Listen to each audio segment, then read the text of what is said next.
بہتا ہوا آیا دریائے نیل میں، دیکھا تو ملاحوں سے نکلوایا، اس میں سے ایک بچہ نکلا۔ فرعون نے کہا تھا یہی بچہ ہے جو میری تخت و تاج کو تباہ کرے گا۔ حضرت آسیہ نے کہا نہیں، میرے خدا نے میرے لیے بھیجا ہے، تم کو تو ہر بچے میں اپنی دولت اور حکومت جانے ہی کا ڈر لگتا ہے، اس لیے خدا نے بھیجا ہے، میں اس کی پرورش کروں گا۔ گویا کہ پتہ ہی چلا کہ وقت کا ظالم، وقت کا جابر جو اپنے آپ کو حکم الاعلیٰ کہتا تھا، اللہ تعالیٰ نے اپنے نبی کی پرورش اسی کے گھر میں کروا دی۔ اگر اللہ چاہے تو کچھ بھی ممکن ہو سکتا ہے۔ بہرحال وہ تمام باتیں جو ہم نے کہی آپ کو، وہ اسی کا نچوڑ یہ ہے کہ اسلام پہلے سے پوری دنیا میں موجود ہے، اور پوری دنیا میں چھوڑیے ہندوستان میں تو اسلام پہلے ہی سے موجود ہے۔ حضرت خواجہ پاک خواجہ غریب نواز ہندلبری رحمت اللہ تعالی علیہ آئے تو ان کا آنے کا انداز الگ تھا اور ان کی تبلیغ کا انداز الگ تھا۔ ان سے پہلے جو مسلمان تھے وہ مسلمان تو تھے، لیکن باضابطہ تبلیغ کا نظام نہیں تھا، باضابطہ اسلام کی اشاعت کا نظام نہیں تھا، نہیں تو دیگر جگہوں کی طرح یہاں بھی مسلمانوں کی تعداد کثیر ہوتی۔ اسی حالت میں حضرت خواجہ غریب نواز رحمۃ اللہ علیہ چونکہ ہندوستان کے نہیں ہیں، یہ تو آپ سنجر کے رہنے والے ہیں، وہاں نبی علیہ السلام کی بارگاہ میں آپ کی حاضری ہوئی ہے، نبی علیہ السلام کے روضہ مبارک پر آپ فاتحہ پڑھ رہے ہیں اور آپ سلام عرض کر رہے ہیں اور آپ کی آنکھ لگ جاتی ہے، بشارت ہوتی ہے، نبی علیہ السلام حکم دیتے ہیں معین الدین اب تمہیں ذمہ داری دی جاتی ہے کہ جاؤ ہندوستان کا رخ کرو اور وہاں جا کر میرے دین اور میرے اسلام کی تبلیغ کرو۔ اسی لیے عطائے رسول کہا جاتا ہے آپ کو، اسی لیے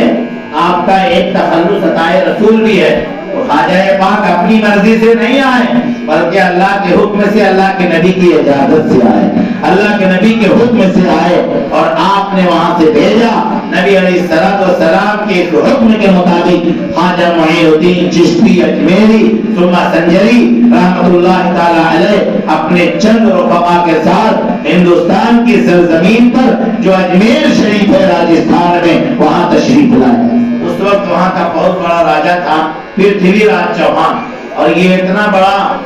بادشاہ تھا، اتنا بڑا راجا، طاقتور پاورفل بادشاہ تھا کہ ان سے کئی راجاؤں نے جنگیں لڑی تھی لیکن ہار گئے۔ میں ادھر نہیں جاتا، اصل کہتا اس کا پاورفل بادشاہ تھا، پاورفل راجا پرتھوی راج چوہان۔ حضرت خواجہ معین الدین چشتی اجمیری رحمۃ اللہ علیہ جن چند رفقا کے ساتھ آئے تو آپ جب وقت ہوتا تھا تو آپ کے خیمے سے اذان بھی ہوتی تھی اور باوقت ہر وقت نماز بھی ہوتی تھی۔ پہلی بار ہندوستان کی زمین پر، پہلی بار اجمیر کی زمین پر، ہندوستان کی نہیں اجمیر کی زمین پر کسی نے اللہ اکبر کی صدا سنی۔ لوگوں میں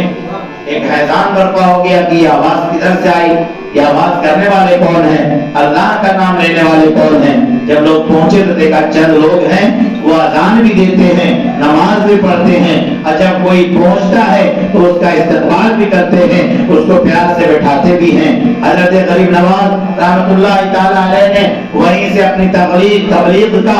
اور اشاعت کا، ترویج کا وہیں سے کام شروع کیا اور آپ نے دعوت دینی شروع کی کہ جس کی تم عبادت اور بندگی اور پرستش کرتے ہو یہ خدا نہیں ہے، خدا تو وہ ہے جو ہم سب کا پالنہار ہے، جو ہم سب کا خالق ہے، جو ہم سب کا مالک ہے، اس لیے عبادت تم اس کی کرو۔ اور عجیب و غریب قسم کی کرامتوں پر ظہور ہونے لگا، لوگ وقفے در وقفے جا کر کے پرتھوی راج چوہان کو سنانے لگے کہ ایک فقیر آیا ہے۔ اس سے پہلے ایک واقعہ اور ہے کہ پرتھوی راج چوہان کی ماں نے خواب میں دیکھا تھا کہ ایک فقیر آئے گا اور وہ امن کا درجہ لے کر آئے گا، سلامتی کا درجہ لے کر آئے گا، اور اس کے ذریعے سے اجمیر اور پورے ہندوستان میں امن پھیلے گا، شانتی پھیلے گی، وحدانیت کے لوگ قائل ہوں گے۔ اور اس نے اپنے بیٹے کو پرتھوی راج چوہان کو آگاہ کر دیا تھا کہ ہم نے خواب میں دیکھا ہے بیٹا میرے مرنے کے بعد اگر کوئی فقیر آئے تو اس کے دامن کو پکڑ لینا،